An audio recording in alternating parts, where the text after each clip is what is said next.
Welcome, Emily Boxall, co-founder of 2 Minutes, parent company MicroFact. Welcome. Thank you very much for coming on the Formative Economy podcast. I very much appreciate your time. So I guess the first thing before we start is tell us a little bit about 2 Mins and where that came from and the business that sits behind it, and introduce yourself to our listeners. Yeah, of course. Well, thank you so much for having me, Emily. It's really exciting to be on the podcast talking about 2Mins and MicroFact. So I joined MicroFact a year and a half ago.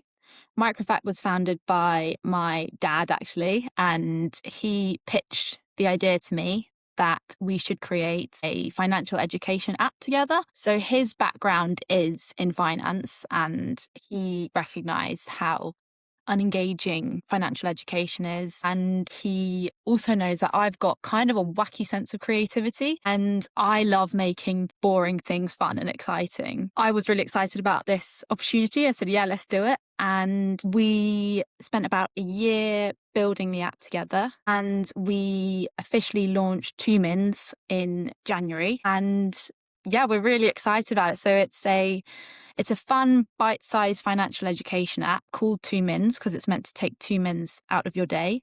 And it features a quirky herd of animal characters who deliver these financial education lessons on things like investing and pensions and financial well-being. And then we follow up with a short, fun game that genuinely makes you think about these financial topics and apply your knowledge rather than a quiz where you can luckily guess it right. And yeah, fun is at the center. We want it to feel competitive, and that's why we've got our leaderboards and our streak system. And at the moment, we're trying to grow this audience and spread the word as much as possible and get as many people engaging with finance in a fun way. Which is no mean feat, is it? Because if you think about it, like you said, it's quite a dry subject, and I think the lack of education within that space is quite interesting in how because you've positioned yourself as someone who you want to be able to market into companies to be able to get the workplace and workers engaged with your product. So how did that thought process come about? Yeah, so we're targeting companies because we feel there's a real opportunity here to benefit not just the employee, but the employer, because there's a growing amount of research that shows that employees who have good financial well-being are more likely to be more productive in the workplace, and it will support a company with retention. And yeah, we really felt there was a win-win scenario here where financial education benefits both employee and employer. So we wanted to create a product that made financial education super accessible and engaging. So that's why we've positioned it in this way. But we've got this free version, which we've launched, which is available to absolutely everyone. And we always want that to be free because we feel that financial education really should be a universal right. Absolutely, and it's such a huge challenge, particularly in the UK, isn't it? So I guess this lived experience that your dad had of the kind of the real world, and you've touched on that you wanted to create something that had humour. I guess, what's the intersection of that? Like, how have you sort of got under the skin of the lived experience that your dad had, and then kind of interpreted it in a way which is palatable to everyone else? So the first idea that we had was our flagship character, Petal the hippo. This Petal came about because we wanted to really distance the app from those dry corporate images that are typically associated with financial education. So men in suits representing investors, or calculators for tax, and Yeah. elderly people for pensions is my big hate, because I think that's really putting off young people from engaging. So we wanted to do something completely different and distance from that, which is why Petal the hippo was born. And then we built the rest of the herd around Petal. Yeah, it's turning topics that are traditionally seen as dry or mundane, adding these slightly bizarre, absurd characters on top of that to make them feel more exciting and engaging and memorable as well. Because when things are fun and funny, you're much more likely to remember them. And I guess that's part of the challenge, isn't it? So do you think that most people realise like how much of their understanding of the world, including like money, success, even the risk that they're presented with, is shaped by the stories that they consume? Because you had a background in journalism, didn't you, before you started at Two Mins? How has that shaped your thinking around people's interpretation of money? I did a bit of freelance journalism for the Investors Chronicle, where I took lessons from history and applied them to modern day investing. And I think it's really hard to unravel the different influences on our financial mindset because it's so nuanced and we consume such a vast amount of information so quickly. We, with Two Mins, really want to empower people to take charge of their own financial mindset and to form their own ideas about money rather than taking the idyllic lifestyles you see online as the target, to encourage people to actually form their own goals and ideals about financial success so that they can it's more attainable and it's more realistic when you're formulating something that's deeply personal to you. So yeah, I'm really keen for Two Mins to play a role here and make feel more empowered about money. And yeah, and that's really important, isn't it? Because there are we live in a society which never switches off, and it's this perpetual story, isn't it, of kind of almost lack, isn't it, from a consumer point of view, because you're continually chasing this consumerized dream of you need this and this and this, but it's very hard to be able to identify what the truth of how you actually get to that point is. I guess when financial stories are told then in the media, so when we talked about like debt, wealth, crisis, and everything else, what do you think gets oversimplified or even misunderstood within that message, and where are people short on their understanding? For me, a big one is pensions. I think they get deeply misunderstood. And I think the word pension is easily conflated with pensioner or retirement. So there's a real disconnect between people who are not quite at pension withdrawal age and the subject of pensions and saving for retirement. So I'm really keen to kind of change that in young people and get people interested from a much younger age so that they can benefit from the fantastic thing that is a pension. And I also think that risk has become quite a frightening word in investing. And actually, the truth is it's far more nuanced. And I think if we can move away from this idea that risk is really scary and alienating and actually get people understanding that it differs at different times of your life and there are benefits to higher risks at certain points, I think empowering people with that knowledge would be a really effective thing to do for our UK investing culture. I think emotion plays a huge role in finance. And unfortunately, a lot of emotions currently connected with finance are, oh, it's really either dry or boring or super intimidating. And again, shame can be connected with finance as well. If you have guilt over the way you handle your finance or your knowledge about finance. And so, yes, I think emotions play a really critical role in financial education. And we've got a real opportunity to provide a friendly face to finance, quite literally with our animals, and show that it doesn't have to be those things and it can be really engaging, and learning about finance is really positive and empowering. So yeah, we've got a big opportunity with our herd that we've created to engage hopefully a lot more people. And I guess what's been the biggest challenge about that? Obviously you've only not long launched, but we know that kind of in tech has seen those kind of initial first steps of really understanding your audience and the product. What's been the biggest challenges that you've encountered since you've launched? I think the biggest challenge is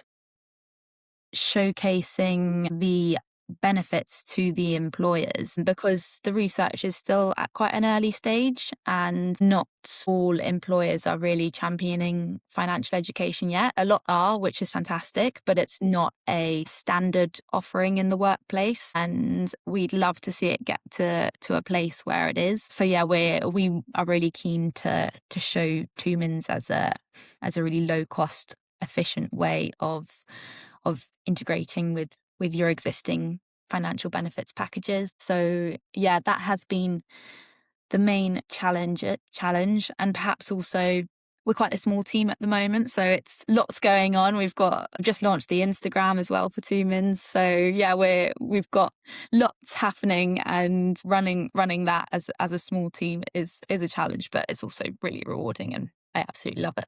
That's amazing. And then I guess, so just thinking back to your own childhood, so your dad had this incredible wealth of knowledge. Where do you think most of collectively our ideas about money or success or just generally how life works actually come from? So do you think that is family, education, or just the stories that we're exposed to? For me, I actually loved thinking about this question because it made me realize how much of my financial mindset has come from my parents, a bit of both. So yes, I'm really lucky that my dad has worked in investing, because it's meant that I've grown up understanding what investing is, what risk is, what an ISA is, and the benefits of staying calm in a crisis and waiting long term. So all that has been really lucky. And my mum as well she's a very savvy lady.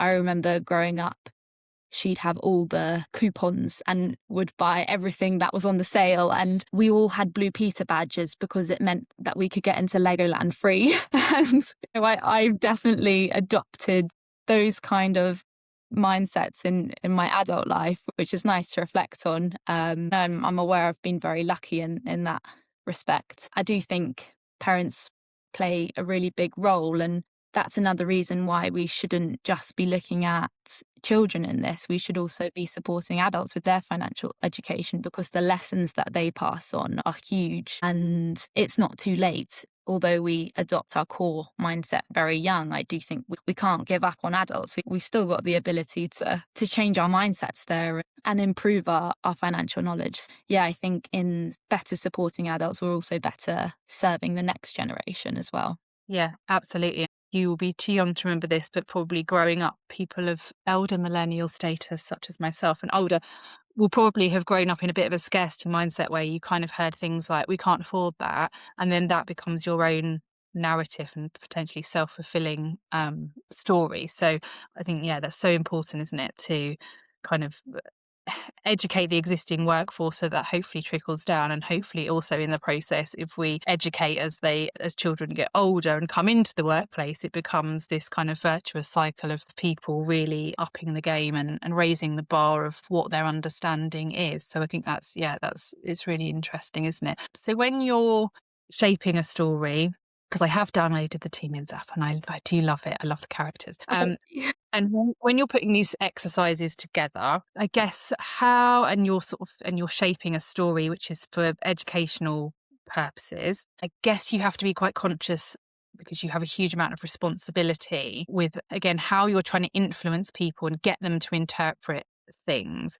How do you do that in a really controlled way, which still ticks the box of being fun and engaging? Yeah, we're really conscious of that responsibility, and so we're not delivering any kind of financial advice. We are purely here, and we purely exist to empower individuals with education, so explaining the basic concepts of investing and pensions, and we're that first layer to get people engaging in the first place, because a lot of the time it can feel like finance is so overwhelming and such a large topic that you have to be an expert in the first place. For us, we are really keen to just be the introductory step to understanding these concepts, and not overstep that boundary of advice. And we're not trying to sell you anything as well. So I think they gain a lot of trust from that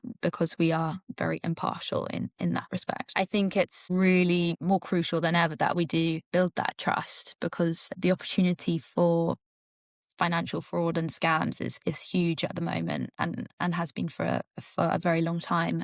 Yeah, we try to deliver our lessons with as much clarity and honesty as possible. So we are trying to use language in a way that makes complex topics really simple to understand. So we avoid jargon where possible, or if we do need to use jargon, we will put a little note at the bottom to explain what that word means. And then we're also keen not to oversimplify things as well. So when there is nuance to a financial topic, which often there is, we acknowledge that, and we also direct people to other impartial resources where they can learn further information on the subject. But yeah, I think it's going to be such an important thing that we have that level of trust with our users. And so if the stories that we tell about money and success were different and they were more honest, because it's not all hearts and roses, and they were more nuanced, what do you think would change culturally? Because I don't know whether it's a British thing, but we are quite reserved when it comes to talking about money, even salary, how we invest. What do you think could change if we flip the switch and were a bit more open culturally about things when it came to our finances? I really think we'd be a lot more relaxed. I think it would be really comforting to be able to speak more honestly with people about our financial situations, and maybe learn from others. And also, I think if we were to be more nuanced about our understanding of finance, our financial goals would become more nuanced. And so we would no longer be thinking about the hyper wealthy as the standard and as the aspiration.